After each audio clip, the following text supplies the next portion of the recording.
राधे कृष्ण दोस्तों, आपका स्वागत है आपके अपने YouTube चैनल स्टडी जोन में। तो आज की इस वीडियो में हम तमस उपन्यास का 20वां अध्याय पढ़ने जा रहे हैं। तो चलिए इसको पढ़ते हैं। तो दोस्तों, ये है उपन्यास का अध्याय 20। हमें आंकड़े चाहिए, केवल आंकड़े। आप समझते क्यों नहीं? आप लंबी हाँकने लगते हैं, सारी राम कहानी सुनाने लगते हैं। मुझे राम कहानी नहीं चाहिए, मुझे केवल आंकड़े चाहिए। कितने मरे, कितने घायल हुए, कितना माली नुकसान हुआ। रिलीफ कमेटी का कार्यकर्ता रजिस्टर खोले झल्लाकर कहता, फिर रिफ्यूजी थे कि समझते ही नहीं थे। दिन भर बैठे रहो, रजिस्टर काला करते रहो, शाम के वक्त लिस्ट तैयार करने लगे तो 2 गांवों के आंकड़े भी पूरे नहीं हो पाते थे। इन्हें कौन समझाए? इनसे रूखा भी नहीं बोला जा सकता था, दफ्तर में से बाहर भी नहीं निकाला जा सकता था। सभी बड़े चले आते हैं, एक की जगह 3-3 एक साथ बोल रहे हैं। कभी कभी कार्यकर्ता को लगता कि रिफ्यूजी दफ्तर में बैठे सैकड़ों रिफ्यूजी एक साथ बोल रहे हैं और उसी के कान में अपनी अपनी कहानी चिल्ला चिल्ला कर सुनाए जा रहे हैं। पर इनसे कोई क्या कहे, बर्बाद होकर आए हैं। बेघर बेसारे बेसरो सामान सभी उसकी मेज़ पर झुके आते हैं। रिफ्यूजी किस्सा ना छेड़ दें तो 2 मिनट में पूरे गांव के आंकड़े लिए जा सकते हैं। मुझे ये सब नहीं सुना, मुझे आंकड़े दो, आंकड़े। पर मेज़ के सामने बैठा करतार सिंह हाथ बांधे कहे जा रहा है, ओ मैं उसनु फिर किहा इमदाद खान, हम खेल पड़े हुए हैं। तू मुझे भूल गया है, पर सुबह का वक्त है बाबूजी, वह गुरु झूठ ना बुलावे। इमदाद खान ने पहले मुझ पर वार नहीं किया। बाबू परेशान हो उठता, वह आंकड़े मांगता था, लोग उसे अपने जख्म दिखा रहे थे। गंडासा सीधा मेरे माथे पर लगा, इस आंख पर लगा।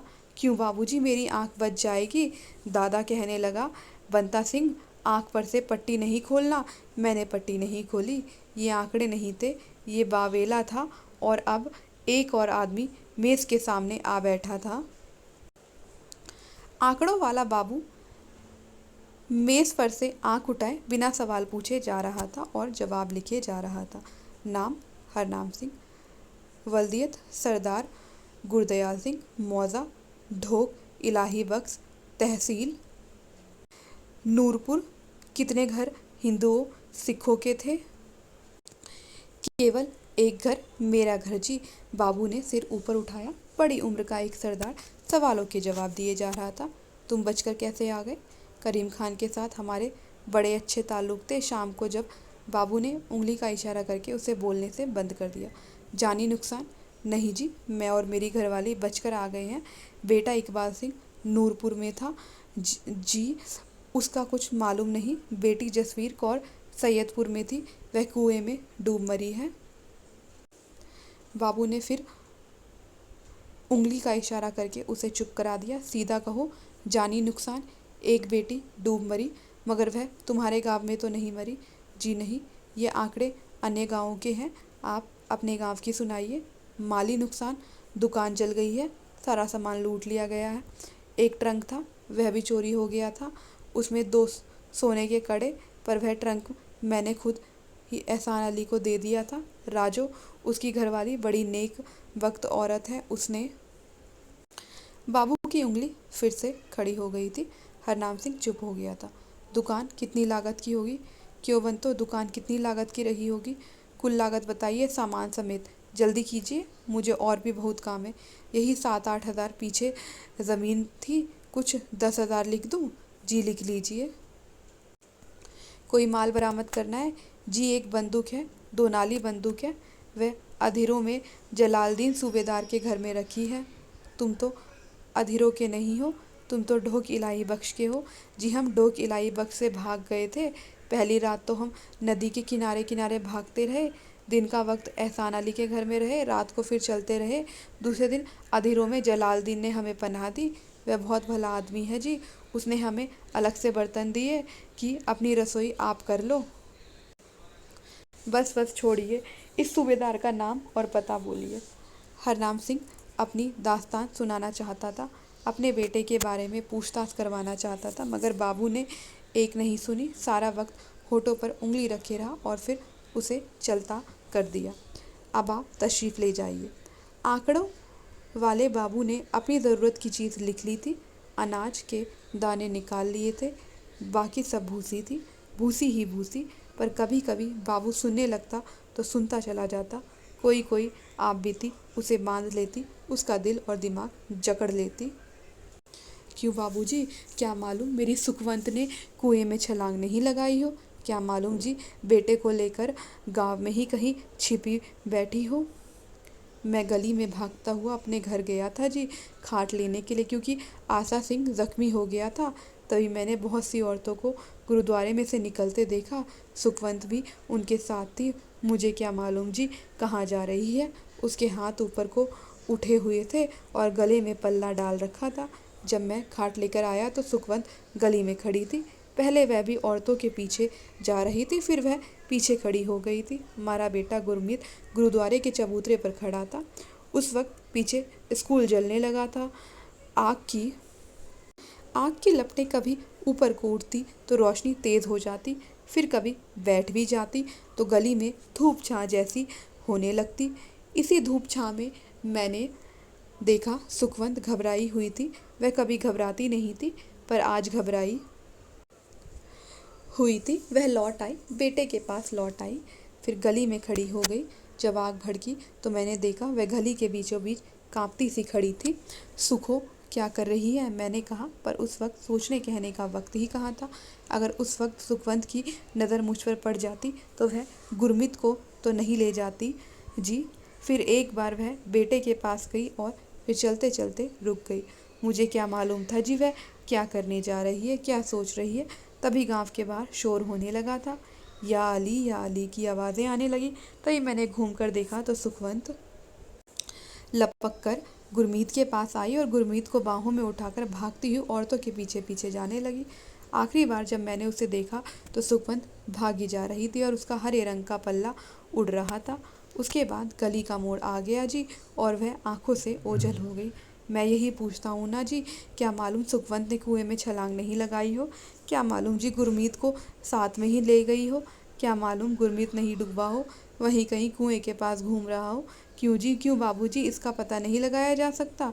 पर ये आंकड़े नहीं थे और बरामद का काम उसका नहीं है, वह देवराज जी करते हैं। बरामद का सारा काम गड़ा हुआ सोना सोना निकालने, कपड़ा लत्ता निकालने, ऐसे सभी काम वह संभाले हुए हैं। सरदार जी, बेटे का पता लगाने के लिए आप उनके पास जाइए, मेरे पास आने की ज़रूरत नहीं है। आप तीसरी बार मेरे पास आ चुके हैं, बार बार यही किस्सा दोहराते हैं, यह सुनना मेरा काम नहीं है। पर सरदार फिर भी सामने बैठा हुआ बाबू की ओर देखे जा रहा है। यह किस उम्मीद पर मेरे पास आता है, मैं इसे कैसे समझाऊं कि मैं कुछ नहीं कर सकता। पर अंत में बाबू धीमी आवाज़ में कहता है, मंगलवार को शायद एक बस आपके गांव जाएगी। मैं देवराज जी से कहूँगा कि उसमें आपको भी भेज दे, मगर आप किसी को बताइए नहीं, वरना सारा गांव मेरे पास दौड़ा चला आएगा। पर इस वाक्य का सरदार पर कोई असर नहीं होता। फिर अपने ही तर्क द्वारा अपने को समझाते हुए वे कहता है, पर अपनी आंखों से देख लेना अच्छा होता है, सब बात ठोक बजाकर देख लेनी चाहिए। बेटा कहीं छिपा बैठा होगा तो मुझे देखकर अपने आप बाहर आ जाएगा, भागता हुआ बाहर आ जाएगा, या वहीं से बैठा बैठा चिल्लाने लगेगा, मुझे ढूंढ लो, मुझे ढूंढ लो। घर में भी रोज़ छिपता फिरता था, कभी एक दरवाजे के पीछे, कभी दूसरे दरवाजे के पीछे। बाबू धीमे से कुर्सी पर से उठा और दफ्तर में से बाहर निकल आया। बाहर छज्जे पर आकर देखो तो पता चलता था कि कितने लोग दफ्तर में भीड़ जमाए बैठे थे। नीचे आंगन में जगह जगह गांवों से आए लोगों की टोलियां बैठी हैं। पीछे ऊंचा लंबा चबूतरा भरा पड़ा है, जिस पर बैठकर वानप्रस्थी वैदिक धर्म की महत्ता का प्रचार किया करते थे। इधर सीढ़ियों पर भी लोग आकर बैठ गए हैं। गंडा सिंह ने उसके कानों में आवाज़ पड़ी। कोई वयोवृद्ध एक आदमी को समझा रहा था, नारो गंडा सिंह, जो चले गए ओह गुरु महाराज नू प्यारे हो गए, पंथ दी खातिर उहाँ जाना वार दित्तियां, हमेशा लई हो अमर हो गए, वाहे गुरु सतनाम सच्चे बादशाह। सीढ़ियों पर बैठे 3-4 सिखों की आवाज़ आई। आंकड़ा बाबू छज्जे पर खड़ा ही था जब एक और सरदार उसके पास आया। उसे देखते ही आंकड़ा बाबू मुस्कुराए बिना नहीं रह सका। मोटी मोटी आंखें, अधे ढीली सी देह। वह भी बार बार बाबू के पास पहुंच जाता था और हमेशा बाबू के कान के पास मुंह ले जाकर बात करता था। कोई इंतज़ाम हुआ है जी गांव जाने का? बस जाएगी ना? कब जाएगी? जिस दिन बस जाएगी मैं आपको खबर कर दूंगा। यह काम मेरा नहीं है लाला देवराज, हमारा काम हो जाएगा ना। फिर अपना मुंह बाबू के कान के और नज़दीक ले जाकर बोला, मैं तुम्हारा मुंह भी मीठा करवा दूंगा।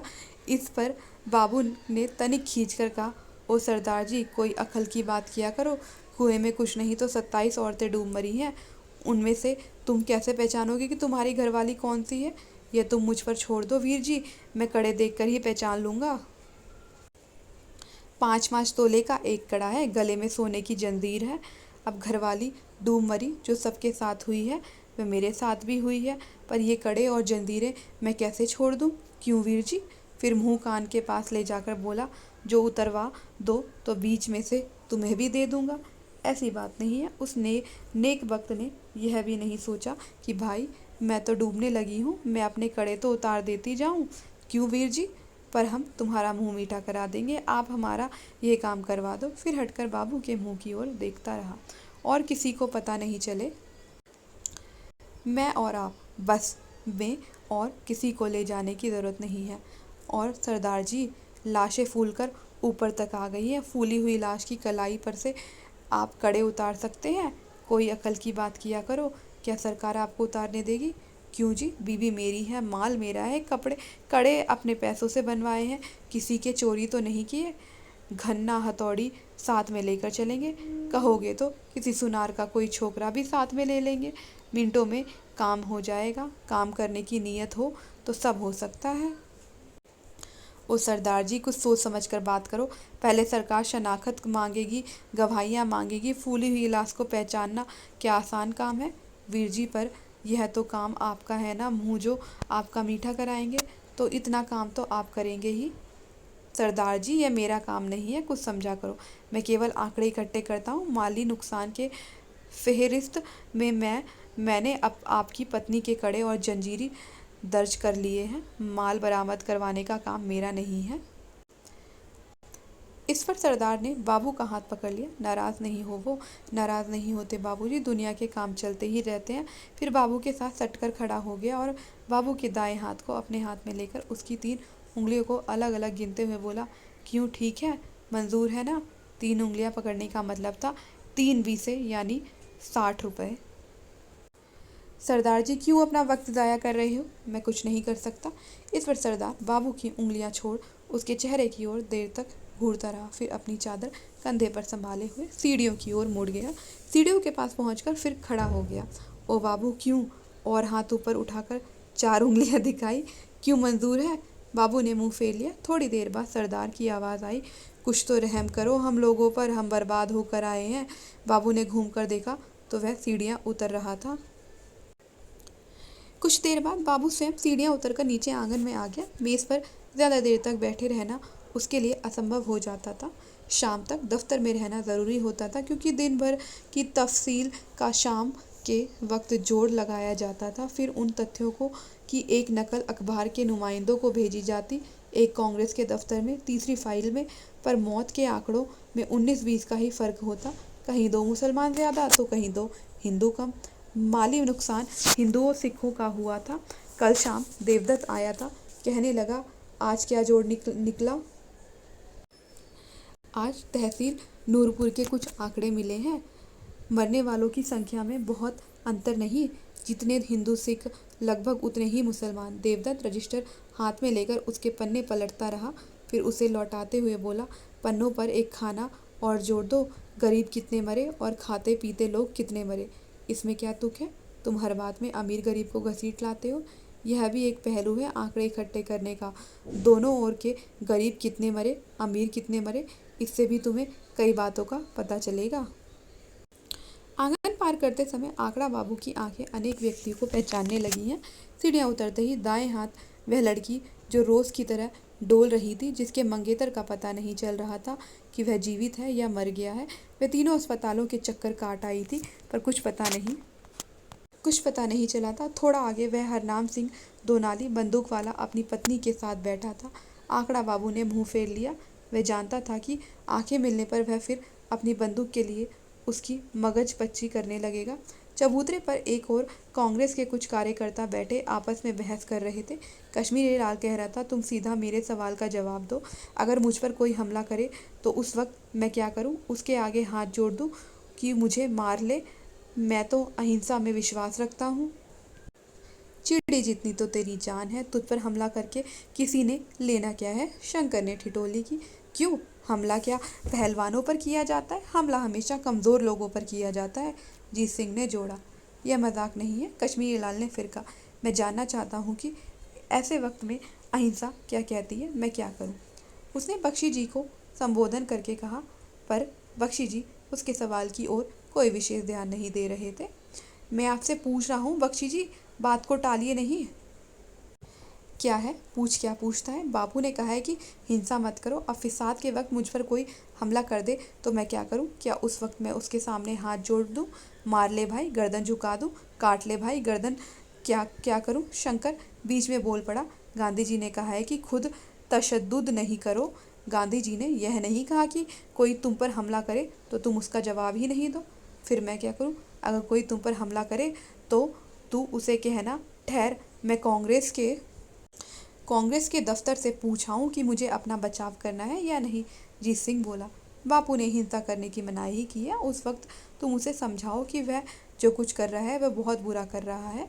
मैं कहता हूँ डटकर मुकाबला करो। मास्टर रामदास बोला। डटकर मुकाबला करो? किस चीज़ से करूं? मेरे घर में तो चरखा ही चरखा है और तू खुद सबसे बड़ा चरखा है जो फिसादों के बाद इस मसले को ले बैठा है। तुम मजाक में टाल रहे हो मगर बात बड़ी संजीदा है, जीत सिंह ने कहा। सुनो बरखुरदार, बख्शी जी देर तक सुनते रहने के बाद धीमी आवाज़ में बोले। उनकी आवाज़ भर्राई हुई थी। जनरल को इस किस्म की कोई दुविधा नहीं थी। उसे अपने बचाव के कारण कभी परेशानी नहीं हुई। जनरल सनकीता अनपढ़ था, लेकिन उसे इस बात ने कभी परेशान नहीं किया कि अगर किसी ने उस पर हमला किया तो वह क्या करेगा। सभी चुप हो गए। जनरल के चले जाने से सबके दिल को ठेस पहुंची थी, मगर ये सब जज्बाती बातें हैं। कश्मीरी लाल थोड़ी देर के बाद बोला। सुनो बख्शी जी, फिर बोले, तू खुद तशद्दुद नहीं कर। नंबर 1, तू तशद्दुद करने वाले को समझा कि अगर समझाने का मौका है तो। नंबर 2, और अगर वह नहीं मानता तो डटकर मुकाबला कर। यह है नंबर 3। बात हुई ना, इसे कहते हैं जवाब। तसल्ली हो गई ना कश्मीरी लाल? अब चुप हो जा। पर कश्मीरी लाल बोले जा रहा था। किसके साथ मुकाबला करूं? चरखे के साथ? चरखे के साथ क्यों? तलवार के साथ, जीत सिंह बोला। तलवार रखने की इजाज़त है ना मुझे? क्यों बख्शी जी? बख्शी जी जो। और पिस्तौल रखने की भी? पिस्तौल में हिंसा बहुत है, शंकर ने जोड़ा। तलवार में कम है? हाँ, तलवार में तो अपनी ताकत लगती है ना, पिस्तौल में तो बस घोड़ा दबाते जाओ और मारते जाओ। फिर मैं तलवार रख लूँ ना, क्यों बख्शी जी? बख्शी ने कोई उत्तर नहीं दिया। वह बोलते तो शायद फिर जनरल की ही मिसाल देते। आंकड़ा बाबू आगे बढ़ गया। फिसादों के बाद सचमुच यह बहस बड़ी बेतुकी लग रही थी। दंगों का ज्वार भाटा बहुत कुछ बैठ चुका था और नीचे खपचियाँ, चितड़े, हड्डियों के ढांचे उभर कर सामने आने लगे थे। बरामदे की ओर निकलने वाले दरवाजे के पास 10-12 आदमियों की एक मंडली में हंसी टट्टा चल रहा था। बाबू रुक गया। मंडली के बीचों बीच बड़ी उम्र का नाटे कद का एक सिख लेटा हुआ था। खिचड़ी घनी मूछ दाढ़ी में उसकी हंसती आंखें नजर आ रही थी। किसी बात पर वह हंस रहा था और बच्चों की तरह अपनी टांगें झटकते और एड़ियां जमीन पर पटकते हुए हंस रहा था। आसपास खड़े लोग भी, जो उसी के मित्र व संबंधी जान पड़ते थे, हंस रहे थे। अपने गांव चलोगे नत्था सिंह? इस पर जमीन पर लेटे नत्था सिंह ने अपनी टांगें दोहरी कर ली और करवट बदलकर एक पहलू हो गया और अपने दोनों हाथ जांघों के बीच बांध लिए। नहीं जाना? नहीं जाऊंगा। क्यों नहीं जाना? नहीं जाना, उसने बच्चों की तरह सिर झटक कर कहा। उसने जांघों के बीच अपने हाथ और ज्यादा कसकर बांध लिए और घुटने जोड़ दिए। आसपास बैठे लोग हंसने लगे। बाबू को लगा जैसे यह सवाल उसके सामने बहुत बार दोहराया जा चुका है, अब वह एक तरह का खेल बन चुका है। क्यों नहीं जाना? नहीं जाना, उसने कहा और अपनी जांघें और ज़्यादा सिकोड़ ली और दाएं बाएं बच्चों की तरह सिर हिलाने लगा। पर क्यों नहीं जाना, कोई वजह? उत्ते सुनती करने ने वहाँ सुन्नत करते हैं। और वह खुद हंसने लगा और जांघों और ज्यादा सिकोड़कर करवट बदलकर लेट गया। सभी सरदार खिलखिलाकर हंस पड़े। बरामदे के पार आंगन के एक और स्कूल के चपरासी का कमरा पड़ता था। रोज की तरह आज भी चपरासी का संबंधी अपनी ब्राह्मणी के साथ चुपचाप सिर झुकाए था। उसकी बेटी लापता हो गई थी और वह और उसकी ब्राह्मणी बहुत रोए थे और उसका पता लगवाने का हाथ जोड़ जोड़ कर आग्रह करते रहे थे। उसने यह भी कहा था कि गांव के एक गाड़ीवान ने उसे घर में बैठा लिया है, पर उसके बाद वे उसके पास नहीं आए। आंकड़ों वाला बाबू चलता हुआ पंडित के पास पहुंचकर रुक गया। कल सुबह एक बस नूरपुर जाएगी, साथ में हथियारबंद पुलिस होगी। बेटी का पता लगाने के लिए जाना हो तो कल सुबह चले जाना, साथ में सरकारी आदमी होगा। पंडित ने सिर उठाकर अपनी गंदली सी छोटी छोटी आंखों से बाबू की ओर देखा, फिर निराशा में सिर हिला दिया। अब नहीं मिलेगी जी, अब प्रकाशो कहाँ मिलेगी? पर तुम तो कहते थे गांव के किसी आदमी ने उसे घर में बिठा लिया है। भगवान जाने जी क्या हुआ है उसके साथ। कल और लोग भी दूसरे गांवों में जाएंगे, पंडितानी क्या कहती हो? पंडितानी ने सिर उठाया, फिर जैसे शून्य में देखते हुए बोली, मैं क्या कहूँगी बाबूजी, जहाँ रहे सुखी रहे। बाबू को इस उत्तर की आशा नहीं थी। उसने समझा शायद माँ बाप गांव में जाने से डर रहे हैं। तुम मुझे अता पता बता दो, मैं पुलिस वालों से कहकर दरियाफ्त करवा लूँगा। ईश्वर ब्राह्मणी बोल पड़ी, अब हमारे पास आकर क्या करेगी जी, बुरी वस्तु तो उसके मुंह में उन्होंने पहले से ही डाल दी होगी। ईश्वर पंडित बोला, हमसे अपनी जान नहीं संभाली जाती बाबूजी। 2 पैसे जेब में नहीं है, उसे कहाँ से खिलाएंगे, खुद क्या खाएंगे। आंकड़ों वाला बाबू अभी तक इस प्रकार के अनुभव से परिचित हो चुका था। थोड़ी देर तक वहाँ ठिठका खड़ा रहा, फिर आगे बढ़ गया। प्रकाशों को सचमुच अल्लाह खान ने घर पर बिठा लिया था। गांव में फिसाद होने पर माँ बेटी पहाड़ी की तलहटी पर लकड़ियाँ चुन रही थी। अल्लाह खां पहले से ही 2-3 आदमियों के साथ कहीं घात लगाए बैठा था। मौका देखकर वे भागते हुए आए और अल्लाह रखा रोती चिल्लाती प्रकाशों को उठाकर ले गया। पहली रात तो प्रकाशों अंधेरी कोठरी में पड़ी रही, पर दूसरे दिन अल्लाह रखा ने उसके साथ निकाह कर लिया और एक नया जोड़ा भी उसके लिए कहीं से ले आया। 2 दिन तक प्रकाशो भूखी प्यासी पड़ी रोती रही और पथराई आंखों से उसके घर की दीवारों को देखती रही थी। पर तीसरे दिन उसने लस्सी का कटोरा पी लिया था और मुंह भी धोया था और उसे भूख भी लगाई थी। उसके माँ बाप अभी भी सारा वक्त उसकी आंखों के सामने घूमते रहते थे, लेकिन प्रकाशो जानती थी कि अल्लाह राका के मुकाबले में वे बहुत ही दुबले, बहुत ही दीनहीन लोग हैं। उसकी आंखें धीरे धीरे अल्लाह राका के घर में रखी चीज़ों पर जाने लगी थी। कोठरी के बाहर आंगन में घोड़ा बंधा था। घोड़े की पीठ पर झुरझुरी उठती थी, लहरियाँ सी उठती थी। घर के बाहर पेड़ के नीचे अल्लाह राका का टांगा रखा था। प्रकाशों ने पहले भी कई बार उस टांगे को देखा था। वास्तव में अल्लाह राका की नज़र प्रकाशों पर बहुत दिनों से थी और प्रकाशों को भी इसका भास मिलता रहता था। गांव में आते जाते, झरने पर पानी भरते, कपड़े धोते अल्लाह राका आवाज़ें कसा करता था और छिप लुक कर उस पर कंकड़ भी फेंका करता था। वे जानती थी कि अल्लाह राका कंकड़ फेंकता है। प्रकाशो अपने पिता से शिकायत नहीं करती थी, क्योंकि वह जानती थी कि उसका बाप कुछ नहीं कर सकेगा। वह अल्लाह राका से भी डरती थी और अपने बाप से भी डरती थी।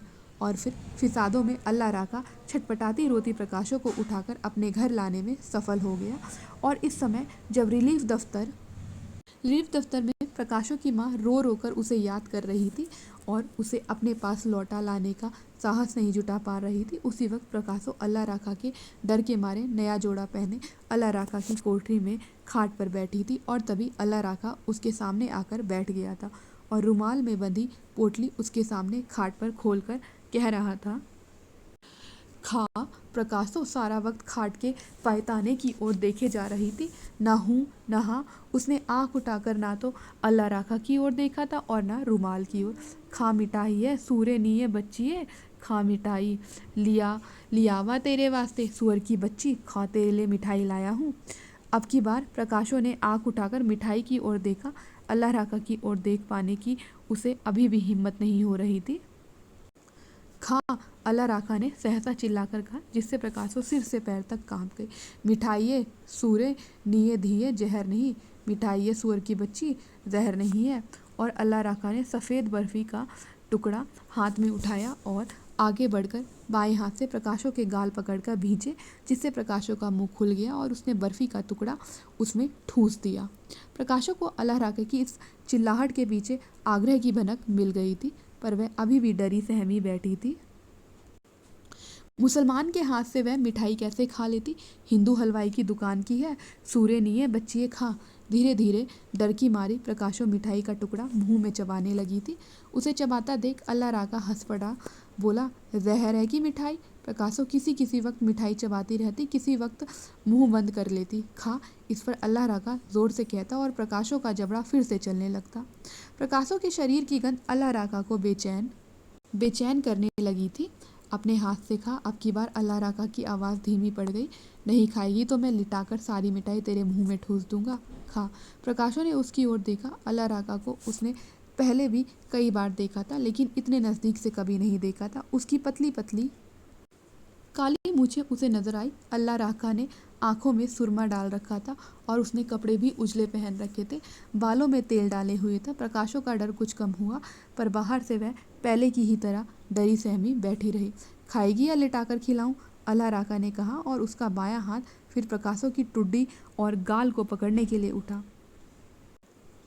धीरे धीरे प्रकाशो को लगा जैसे उसके शरीर में से अल्लाह राका का भय छनने लगा है, छनता जा रहा है, छनता जा रहा है। बर्फी का टुकड़ा चबाते हुए उसने फिर एक बार अल्लाह राका की ओर देखा। अब की बार उसकी नज़र उसकी गर्दन में पड़े काले धागे पर पड़ी, जिसके साथ ताबीज़ बंधा था। गले पर का बटन खुला था। उसकी नज़र उसकी धारीदार कमीज़ पर पड़ी। अल्लाह राका बड़ा साफ सुथरा बना बैठा था। अल्लाह राका हाथ में बर्फी का एक और टुकड़ा उठाए हुए था, इस इंतज़ार में कि कब प्रकाशो चबाना बंद करे और वह एक और टुकड़ा उसके मुंह में डाले। प्रकाशो की आंखें भी उसके हाथ पर लगी थी। सहसा प्रकाशो धीमी आवाज़ में बोली, तू खा। इस वाक्य का असर अल्लाह राका पर जैसे बिजली का सा हुआ। बोली तो आखिर खा। नहीं, खा। प्रकाशो ने सिर हिलाया। अल्लाह राका को लगा जैसे छींट सी मुस्कान प्रकाशो के होठों पर दौड़ आ गई। प्रकाशो ने आंखें उठाकर अल्लाह राका की ओर देखा। तू खिलाएगी तो खाऊंगा। प्रकाशो की आंखें क्षण भर के लिए अल्लाह राका के चेहरे पर ठिठकी रही। फिर उसने धीरे से मिठाई का टुकड़ा उठाया। टुकड़े को हाथ में लेने पर भी वह उससे उठ नहीं रहा था। प्रकाशो का चेहरा पीला पड़ गया था और हाथ कांपने लगा था, मानो उसे सहसा बोध हुआ कि वह क्या कर रही है और उसके माँ बाप को पता चले तो वह क्या कहेंगे। पर उसी वक्त आग्रह और उन्माद से भरी अल्लाह राका की आंखों ने उसकी ओर देखा और प्रकाशो का हाथ अल्लाह राका के मुंह तक जा पहुंचा। दोनों एक दूसरे के साथ खुलने लगे थे। अल्लाह राका ने आगे बढ़कर उससे बाहों में भर लिया। डरी सहमी रहते हुए भी प्रकाशो इस अनूठे अनुभव में भाग लेने लगी थी, उसे ग्रहण सी करने लगी थी। उसे लगता जैसे अतीत पीछे छूटता जा रहा है और वर्तमान बाहें फैलाए उसे आलिंगन में भरने के लिए उतावला हो रहा है। स्थिति इतनी बदल गई थी कि उसके प्रसंग में प्रकाशो के माँ बाप असंगत होते जा रहे थे। देर तक वे एक दूसरे के साथ पड़े रहे। देर तक प्रकाशो चुप रही। फिर जब अल्लाह राका की ओर उसकी पीठ थी और उसकी आंखें कोठरी की दीवार पर लगी थी, तो वह धीरे से बोली, मैं पानी लेने जाती थी तो मुझे कंकड़ क्यों मारता था? जवाब में अल्लाह राका ने अपना हाथ उठाकर प्रकाशो की कमर पर रख दिया। कंकड़ मारता था क्योंकि तू मेरे साथ बोलती नहीं थी। मैं क्या बोलती? अब बोलती है कि नहीं? प्रकाशो चुप रही। फिर धीरे से बोली, मेरी माँ कहाँ है? मुझे क्या मालूम तेरी माँ कहाँ है? घर में नहीं है। प्रकाशो चुप रही। उसके दिल में हुक सी उठी और आंखें भरने लगी। उसे विश्वास होने लगा था कि माँ बाप कहीं छूट गए हैं और अब कभी भी नहीं मिलेंगे। हमारी कोठरी को आग लगाई थी? नहीं, लोग आग लगाने लगे थे पर मैंने रोक दिया। मैंने उधर ताला लगा दिया। प्रकाशो को उसका उत्तर अच्छा लगा। उसने धीरे से अपना हाथ उठाकर कमर पर रखे अल्लाह खां के हाथ पर रख दिया। रिलीफ ऑफिस के आंगन में घूमता प्रत्येक व्यक्ति अपना विशेष अनुभव लेकर आया था, लेकिन उस अनुभव को जांचने परखने उसमें से निष्कर्ष निकालने की क्षमता किसी में नहीं थी। शून्य में ताकने, सिर हिला हिलाकर किसी की बात सुनते रहने के अलावा किसी को कुछ सूझ नहीं रहा था। एक अफवाह उठती तो आंगन में लोग उठ उठकर उसे सुनने के लिए जमा हो जाते। कोई नहीं जानता था कि उसे क्या करना है, किधर जाना है, आगे क्या होगा। उसकी धुंधली सी रूपरेखा भी किसी की आंखों के सामने नहीं थी। लगता जैसे कोई अनिवार्य घटनाचक्र चल रहा है जिस पर किसी का कोई बस नहीं, ना किसी के हाथ में निर्णय है, ना संचालन की क्षमता। कठपुतलियों की तरह सभी घूम रहे थे। भूख लगती तो उठकर इधर उधर कुछ खा लेते, याद आती तो रो देते, कान लगाए सुबह से शाम तक लोगों की बातें सुनते रहते।